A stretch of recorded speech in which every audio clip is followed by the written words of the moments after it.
नमस्कार, TV9 मराठीमध्ये आपल्या सगळ्यांचं स्वागत. मी निखिला आणि महत्त्वाची बातमी. ठाकरेंनी फडणवीसांचं ओला दुष्काळ जाहीर करण्याच्या मागणीचं मागचं पत्र दाखवलं.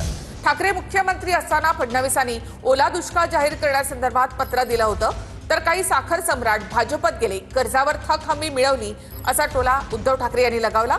शेतकरी भाजपमध्ये गेल्यावर कर्जमाफी करणार का असा उपरोधिक टोला देखील त्यांनी लगावला आहे. सातत्याने ओला दुष्काळाची मागणी होत असते, पण मॅन्युअलमध्ये ओला दुष्काळ कुठेही नाही. आजपर्यंत कधी ओला दुष्काळ जाहीर झालेला नाही.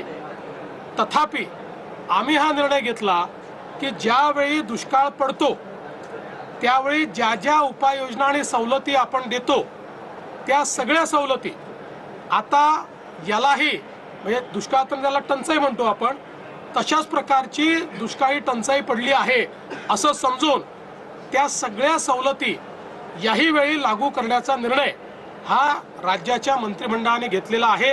तत्कालीन मुख्यमंत्री मी जेव्हा होतो तेव्हा तत्कालीन विरोधी पक्षनेते हे आजचे सन्माननीय मुख्यमंत्री महोदय देवेंद्रजी फडणवीस होते आणि त्यांनी तेव्हा मुख्यमंत्र्यांनी एक पत्र दिलं होतं. त्या पत्रातल्या 4 ओळी मी वाचतो. आता ही तारीख आहे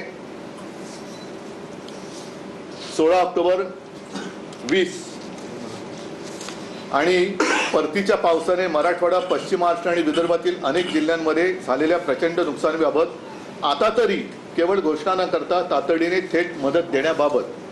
आणि त्याच्यात त्यांनी म्हटले की परतीच्या पावसाने मराठवाडा आणि विदर्भातील अनेक जिल्ह्यांमध्ये अक्षरशः हाहाकार माजवला. शेतकऱ्यांचे अतोनात नुकसान झाले आहे. मदतीसाठी तो अर्ज करत आहे. विविध वाहिन्यांवर शेतकऱ्यांचे अश्रू आणि व्यथा पाहून अतिशय वेदना होतात. या वेदना फक्त विरोधी पक्षाला नेत्याला होतात, मुख्यमंत्र्यांना होत नाही. मला झाल्या होत्या म्हणून मी तेव्हा कर्जमाफी केली होती. की काही साखर सम्राट हे भाजपामध्ये गेले आणि शेकडो करोडो रुपयांच्या कर्जावरती त्यांनी सरकारकडनं थक हमी मिळवली. आम्ही जी मागणी करतोय ती या गोरगरीब शेतकऱ्यांसाठी करतोय की जर का साखर सम्राट भाजपामध्ये गेल्यानंतर त्यांच्या शेकडो हजारो कोटींच्या कर्जाची हमी सरकार घेत असेल, म्हणजे त्यांनी जर काही कर्ज बुडवलं तर ते पैसे सरकार भरणार, म्हणजेच सर्वसामान्य जनता भरणार. तर ह्या साऱ्या शेतकऱ्यांनी सुद्धा भारतीय जनता पक्षामध्ये येण्याची वाट भाजप प्रणित सरकार बघतंय का, की सगळे शेतकरी भाजपात आले तर मग आम्ही तुमचं कर्ज माफ करू. ही अत्यंत संतापजनक बाब आहे.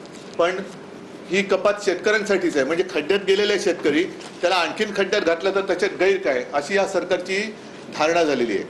स्वतः मुख्यमंत्री असताना काय काय केलं, किती दिलं, काय दिलं, शेतकऱ्यांचे किती अश्रू पुसले, शेतकऱ्यांच्या बांधावर किती वेळा गेले, हे सगळं महाराष्ट्रातल्या शेतकऱ्यांना माहीत आहे. कर्जफेड करणारे शेतकरी त्यांना 50,000 रुपये इन्सेंटिव्ह देण्याचा निर्णय घेतला. दिले कुठे? त्यातले काही शेतकरी जे होते, जवळपास 20 लाख शेतकरी कर्जमाफीतले, त्यांची कर्जमाफी आम्ही केली. 50,000 रुपये जे नियमित कर्जफेड करणारे शेतकरी त्यांना देखील महायुती सरकार, मी मुख्यमंत्री झाल्यानंतर पैसे दिले. त्यामुळे पहिलं स्वतःने आत्मचिंतन केलं पाहिजे, स्वतःच्या गिरेबांमध्ये झाकून बघितलं पाहिजे की आपण काय केलेलं आहे.